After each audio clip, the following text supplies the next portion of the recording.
Hi, welcome to Breakfast at Tiffany's. It is Friday, April 12th, and we've had a tough week here.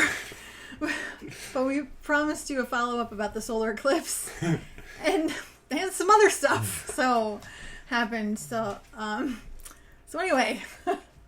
Where do we start? Well, let's start with last Friday, like after we recorded the Breakfast at Tiffany's, talking about our big plans for going to Ohio for the solar eclipse. So the plan was a couple hours later. So the big plan for the solar eclipse was we were going to send Louie to Tiffany's mother's house to hang out. Tyler goes down there to a school, and he was going to practice some stuff on Friday. Class was on Saturday. We were going to leave Saturday morning, kind of. We were not in a huge rush.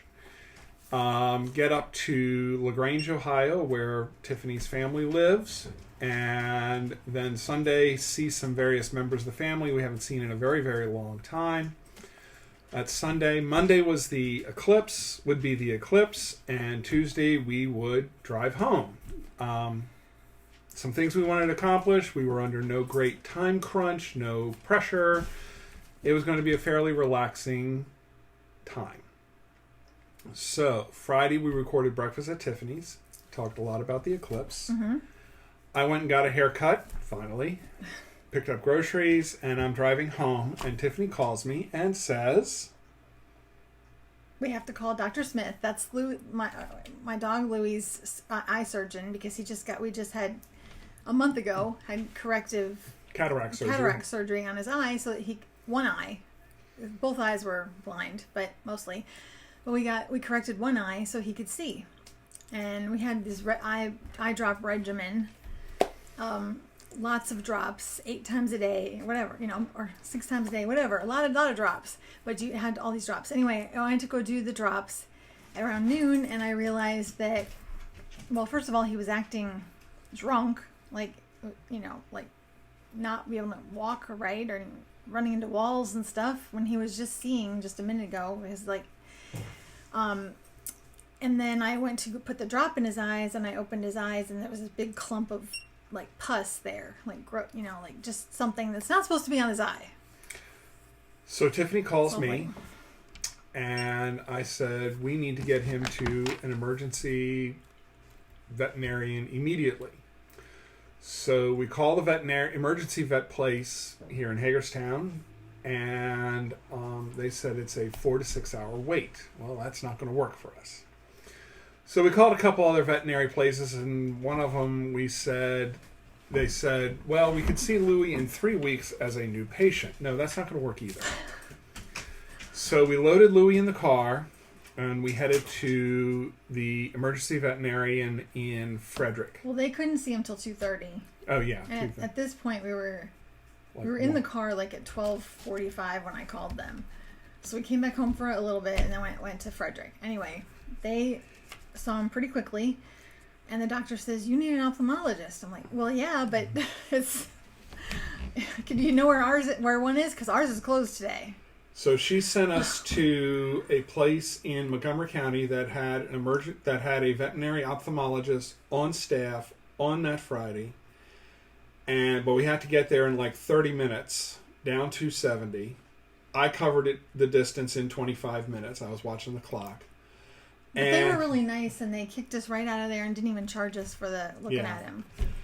So we got down there, got in processed, and the veterinary ophthalmologist came to see us pretty quick. It was near the end of the day. It was near 5 o'clock, and the first thing he said is, I've got to go get my kids pretty soon.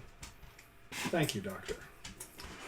So he looked at Louie's eye and everything, and made some modifications to his medications, the drops and a few other things, and said, you need to see your regular veterinary ophthalmologist on Monday, who knew the Dr. Smith that we see.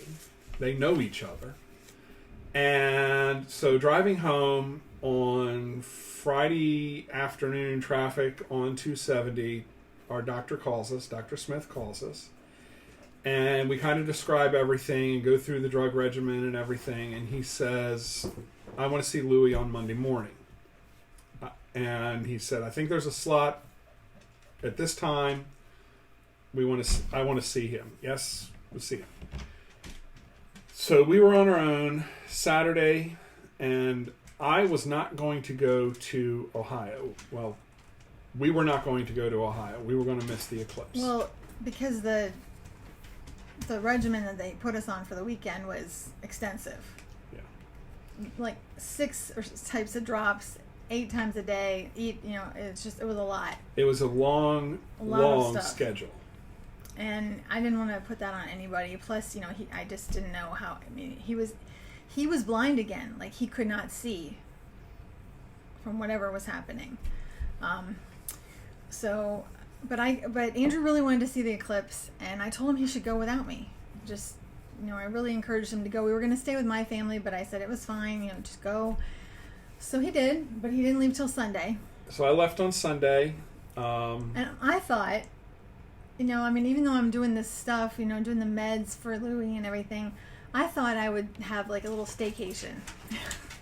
And I get some stuff done and have some fun and have some time to do some crafts or something. My plan was not to work that much when I was gone in Ohio, so I just kind of kept that plan where I didn't work very much. But I did a few things on Sunday, and then my mom came over, and she came up to stay with me to help me out, and be with me on Monday because when I took Louie to the vet. But we didn't really have time. I didn't really have time to do anything else on Monday because we spent all day Monday at the vet. Because first we went to go see the surgeon.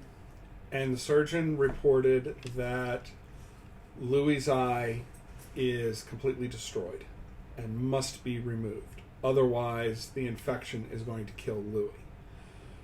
So, on Monday, I'm in Ohio. Tiffany calls me up, and that is the very first thing out of Dr. Smith's mouth. And he called the veterinary eye doctor that we saw before and basically convinced him to take out Louie's eye. But Louie's eye wasn't going to be removed until Wednesday. Well, but he wanted us to go over to that other place because that's a hospital that's open 24 hours a day. And he wanted him to go over there because he said he was really dehydrated and he needed fluids. And pain management. Yeah. And the eye had just continued to get worse over the weekend. I mean, when I first saw it, it wasn't green pus. It was just, like brown. Just normal, like flesh-colored pus, whatever. But it got worse. The whole eye was green and yucky. So anyway, we went over to the other place. They looked at it. They said they wanted to admit him to the hospital and keep him overnight. Originally, we were told that the other doctor could do the surgery on Tuesday, but then he said that no, he couldn't do it till Wednesday. And so they kept Louie there for 2 days. Yeah, till Wednesday. But in the meantime, Monday was a solar eclipse. And Andrew did get to see it. It was very cool. The weather in Cleveland was really, really good. Now, after we had talked to Dr. Smith, I had decided to come home Monday night. I didn't want Tiffany facing all of this on her own. She had it well in hand. She made all the same decisions that I felt should be made, so we were on the same page even though I was 300-400 miles away. So we saw the old solar eclipse. I got to take some pictures of it with the digital camera. It was really, really cool. During the totality, the world kind of took on this blue hue to everything. It's kind of very, very, very interesting. And when you looked out at the horizon, you saw this yellow-orange glow all around you. That was the sunlight coming down around the zone of totality. So I packed up once the solar eclipse was over. I left Ohio at 4:30 p.m. I had a full tank of gas, and I was got on the Ohio Turnpike. Apple Maps and Waze said 5 hours, 33 minutes to get home. I was like, 10 p.m., that'll be great. I and 5 million other people did the exact same thing. There was a mass exodus from Ohio. At one point in time, I looked at the cars around me. I had a chance to look at license plates. In front of me was a car with a Maryland license plate that had the dealership banner that was Tate Frederick, which is a dealership in Frederick, Maryland. Another person was also Maryland. A person behind me was also Maryland. As I was traveling along, I noticed some Virginia license plates, and by the dealership rings, they were all Northern Virginia, New Jersey people. And we were all on the eastbound side of the Ohio Turnpike. It was a nightmare. It took me 5 hours to go on the Ohio Turnpike from where I joined the Turnpike to what they call the East Gate, which is basically the Ohio-Pennsylvania border. So I had enough of that. I figured out that I was just going to drive down to Morgantown, West Virginia, and go across 68, which I've done before. And as soon as I exited the Pennsylvania Turnpike, I was going 70 or so miles per hour. A little bit faster. A little bit faster. Eventually I intersected Interstate 70, which goes right past us, which is great. And I got on that, continued to travel at speed limit, and then I had to get off onto the National Road, went past Fort Necessity, which we've been to, and I knew where I was. And then I was in my old stomping grounds at Frostburg and Interstate 68. I got home at 1 a.m. on Monday morning. Tuesday morning. Is it Tuesday morning? Well, at 1 a.m. it would Tuesday morning. Tuesday morning. I got home. Tiffany was still up dealing with stress and everything. But in the meantime, my mom and I wrapped up everything at the hospital where we were leaving Louie, and we walked outside, and the eclipse was just starting. So, of course, where we were, we couldn't see totality, but we could see about 80-ish, 85%. It was about 90%. It was a good, from Frederick, from the Western Maryland area, you got a great view of the eclipse. Well, you really did. So, but we were getting in the car to drive, and I was like, well, we're going to be on the road, because it's not a short drive from Gaithersburg, Maryland to Hagerstown, Maryland, where we live. Not a short drive. And we were going to be on the road when it was happening. But we got on the road, and it just so happened that we came across, when you're coming up 270, there's a little pull-off. It's called a scenic view, where you kind of go up on this ridge, and you can park and look down and see the city of Frederick and the lights and everything. And my mom says, we'll pull up there. And I said, well, first of all, there's not going to be a room, because everyone's going to be up there. But we did. We pulled over. We got a spot. We had to pull off in the grass and some mud. And I was like, oh, my gosh, we're not going to get out of this mud. But we got out, and we got to see it, to see what we could. So that was really cool. What I was really shocked about was that I know we weren't expecting totality, but I thought it would get darker than it did. It didn't get dark at all. Like, not even the slightest bit of dark. Like, so if you were just driving along the highway doing your own thing, not paying attention to what time it was or what was happening, you didn't even know what was happening. And when you took off the glasses, it was bright as day, everything. And when you took a picture of the camera, of the sun without the glasses on, it just looked normal. It just looked like normal glow. You couldn't even tell that most of it was covered up. It was so odd. But anyway, we got to see it, and then we came home. So that was fun. So Tuesday, for me, was basically laundry and all of that. One thing we want to show you is Tiffany's cousin got us Eclipse. She got us t-shirts and Eclipse t-shirts, which are very cool. It's like it says it's the tour, Total Solar Eclipse North American Tour, and it's got all the cities and the times where they're going to be there. And this is LaGrange, Ohio, in yellow. That's where he was. So I didn't get to wear my shirt then, but I'm wearing it now. And she also got Eclipse cookies, which were very, very cool. And all these are is a sugar cookie with a lot of icing. But it says I was there, Solar Eclipse 2024. But there were all sorts of different ones. There were sunglass ones, and there was I have a partially eaten one over here that says something. But anyway, there was like a moon one, and yeah.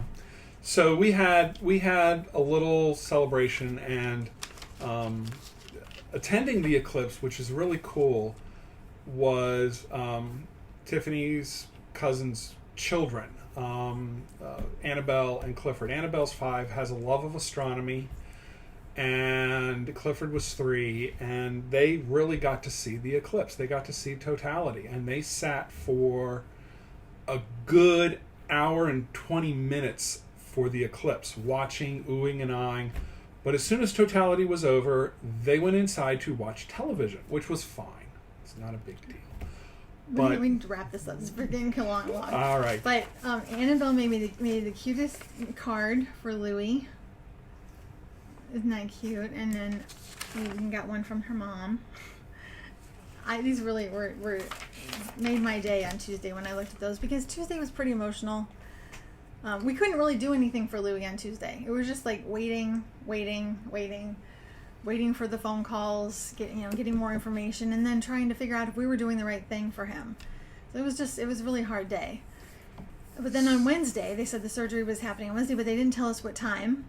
So Andrew said, well, I'm going to work. I'm like, really? Because I thought I was going to sit here and wait. Nope. And I was like, well, I guess I'll go to work. So we went to work, and at about lunchtime, the doctor called and said the surgery went very well. He was able to remove the eye intact, which is always ideal. Told me about some medicines that Louie would be on, and said that Louie would be picked up at about 3:30. Normally, it's a 2-hour recovery period, but because Louie was on IV pain medication, IV antibiotics, they wanted to do some more monitoring of him. So I called Tiffany, and at 3:30, we got down to Gaithersburg and to get Louie. And Louie has his right eye sutured completely shut. He wears the cone of shame. And we brought him home, and he's trying to figure out where things are in the house and how to navigate this world that is now blind. So I mean, he was blind before, so he was blind for over a year, so he was used to the house and getting around. But I think that it took him a minute to get used to seeing again, and then it's really taking him more time to adjust to not seeing again. And plus, nothing works right with that cone on. Like, even when you think you're going in the right direction, and also with the cone on, it's like his sense of hearing is not accurate. Like, because when you try to clap your hands or call him, he's just like all over the place. Like, he doesn't know where it's coming from. So I'm hoping, I just hate the cone, period. So we're hoping when the cone comes off that he will be back to being able to function and knowing his way around enough. He does have a little bit of, you can see him back there a little bit. He does have a little bit of periphery vision on his left eye. But I think it's more like just light and dark kind of things. So Louie continues his recovery. He wears the cone for 2 weeks. Then the sutures will come out. The cone will come off, and he will start living life again as a blind old man. But everyone said at the veterinary hospital that he was a gentle old man, and so he behaved himself, which is good.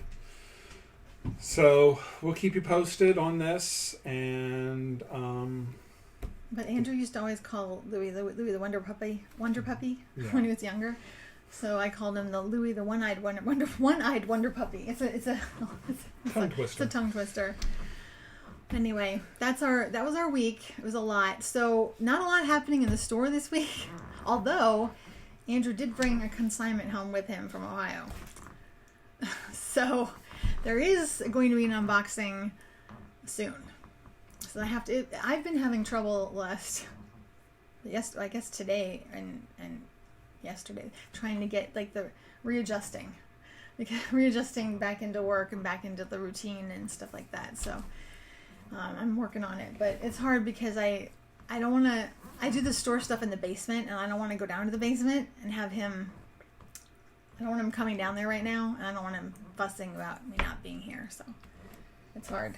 So I didn't go down there at all today. But tomorrow we'll have to, because I have stuff to do. But anyway, we'll work it out. We'll work through it. But I just want to let you know there's a lot going on, and this is a really long one, so thanks for listening. And I hope we will get back to our regularly scheduled program. I won't be here next week. That'll be a normal week. I won't be here. Right. So, we'll see you later. Thanks for watching. Bye. Bye.